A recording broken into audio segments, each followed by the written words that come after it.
ലഹരി ഉപയോഗം നമ്മുടെ നാട്ടിൽ വളരെയധികം വർദ്ധിച്ചു വരുന്ന ഒരു കാഴ്ചയാണ് നമുക്ക് കാണാനായിട്ട് കഴിയുന്നത്. ഈ ലഹരി ഉപയോഗം കൊണ്ട് തന്നെ മനുഷ്യന്റെ മാനസിക നിലയിൽ വളരെയധികം വ്യത്യാസങ്ങൾ, നമ്മൾ ഞെട്ടിപ്പോകുന്ന തരത്തിലുള്ള വ്യത്യാസങ്ങൾ പെർമനന്റ് ആയിട്ട് ഉണ്ടാകാനുള്ള സാധ്യതയും ഉണ്ട്. ലഹരി ഉപയോഗം ദീർഘകാലം ഉപയോഗിച്ചു കഴിഞ്ഞാൽ അത് പല വ്യക്തികളിലും പല രീതിയിലാണ് ആക്ട് ചെയ്യുന്നത്. ഈ ലഹരി സിന്തറ്റിക് ആയാലും നാച്ചുറൽ ആയാലും ഒക്കെ ഒരു യൂഫോറിക് എഫക്റ്റ് പലരിൽ പല രീതിയിലാണ് നമുക്ക് കാണാനായിട്ട് കഴിയുന്നത്. അങ്ങനെ ഈ ലഹരി ഉപയോഗം യുവാക്കളിലും മറ്റും ഒക്കെ വളരെയധികം വ്യാപിച്ചുകൊണ്ടിരിക്കുന്ന ഈ സാഹചര്യത്തിൽ ഇത്തരത്തിലുള്ള ക്രിമിനൽ അറ്റംപ്റ്റുകൾ അല്ലെങ്കിൽ ഇത്തരത്തിലുള്ള ആക്ഷൻസ് വളരെയധികം സമൂഹത്തിൽ ഇൻക്രീസ് ആവാനുള്ള സാധ്യതയുണ്ട്.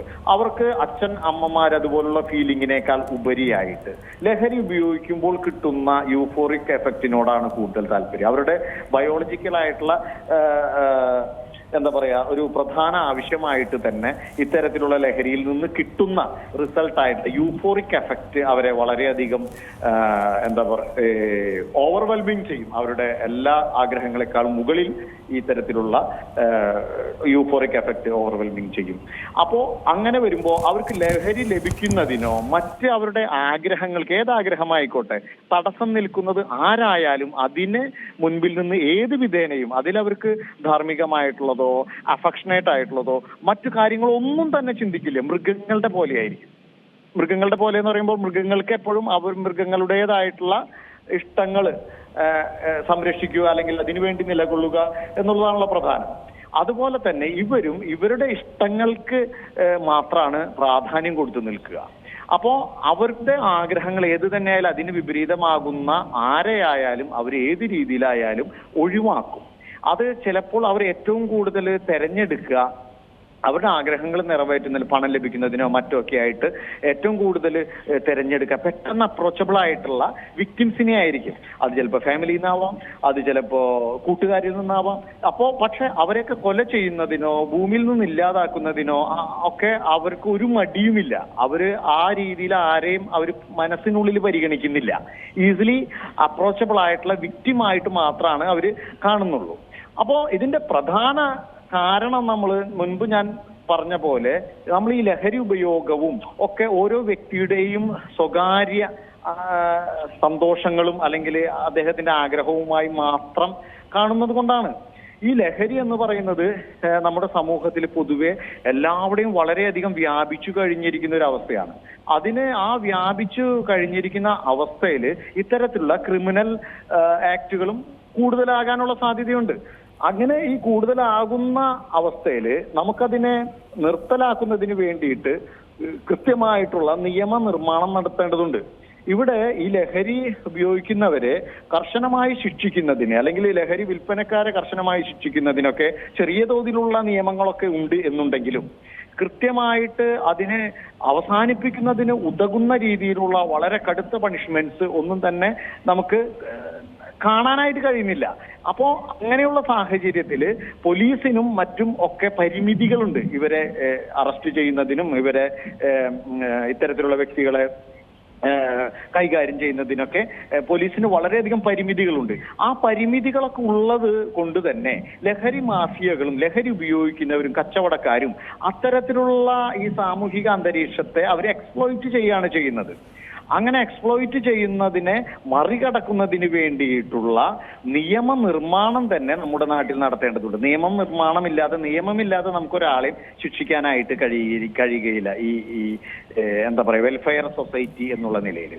അപ്പോ അതിനു വേണ്ടിയിട്ട് വലിയൊരു റിസർച്ച് തന്നെ നമ്മൾ നടത്തേണ്ടതുണ്ട്. ഏത് തരത്തിലുള്ള ആൾക്കാരുകളാണ് അല്ലെങ്കിൽ കുട്ടികളാണ് സാമൂഹിക സ്ഥിതിയിലുള്ളവരാണ് ലഹരിക്ക് അടിമകളാകുന്നത്, ഏത് പ്രായക്കാരാണ്, എവിടെയാണ് ഇതിന്റെ സെയിലിംഗ് പോയിന്റ് ആയിട്ട് കാണുന്നത്, അല്ലെങ്കിൽ ഏത് ഗ്രാമപ്രദേശങ്ങളാണോ നഗരപ്രദേശങ്ങളാണോ അല്ലെങ്കിൽ ആൺകുട്ടികളാണോ പെൺകുട്ടികളാണോ, ഏത് സാമ്പത്തിക സ്ഥിതിയിലുള്ളവരാണ്, ഏത് തരത്തിലുള്ള ജോലിക്കാരാണ്, അങ്ങനെ വിശദമായിട്ടുള്ള ഒരു സ്റ്റഡി നടത്തിയിട്ട് ഏതൊക്കെ പോരായ്മകളാണ് നമുക്ക് മനസ്സിലാകുന്നത് എന്നുള്ളതിനെ കുറിച്ചും ഒരു സ്റ്റഡി നടത്തി വളരെ വേഗത്തിൽ തന്നെയാകണം. സ്റ്റഡി നടത്തിയതിന് ശേഷം ഒരു നല്ലൊരു പ്രൊപ്പോസൽ സർക്കാരിലേക്ക് സമർപ്പിക്കുന്നതിന് വേണ്ടിയിട്ട് നമ്മുടെ ഇവിടുത്തെ നിയമനിർമ്മാണ സഭയിൽ അംഗങ്ങളായിരിക്കുന്ന MLA-മാരും അവരൊക്കെ ഇതിനെ ലീസ്റ്റ് ബോധേഡായിട്ടാണ് കാണുന്നത്.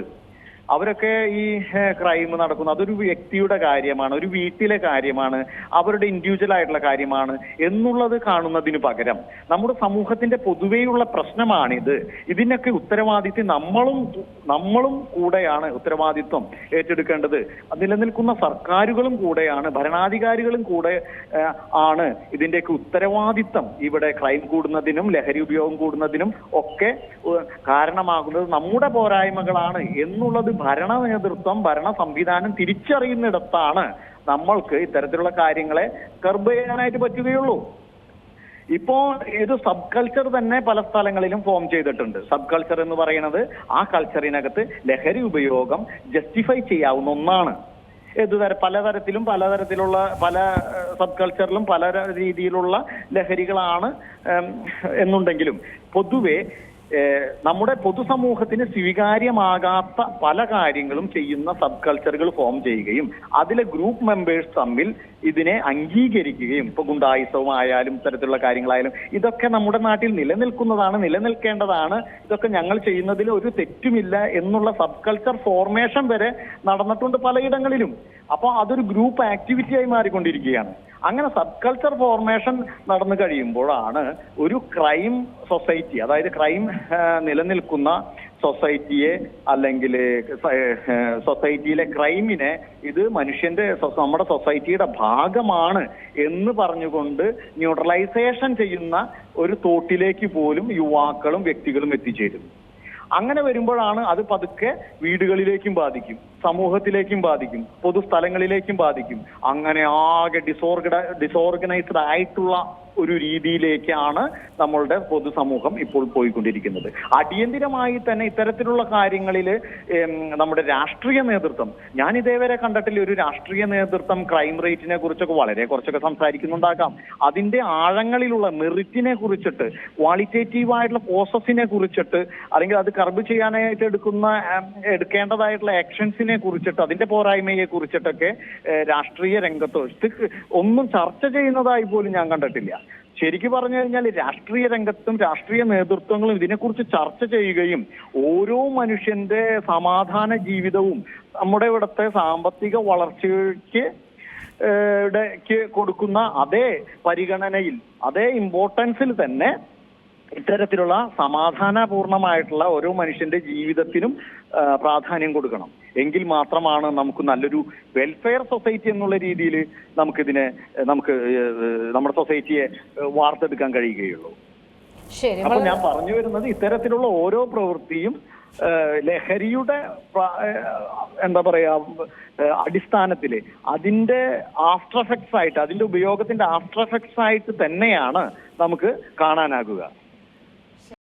ഏറ്റവും പുതിയ വാർത്തകളും വിശേഷങ്ങളും വിരൽ തുമ്പിലറിയാൻ സീ മലയാളം ന്യൂസ് എല്ലാ ഡിജിറ്റൽ പ്ലാറ്റ്ഫോമുകളിലും ലഭ്യം.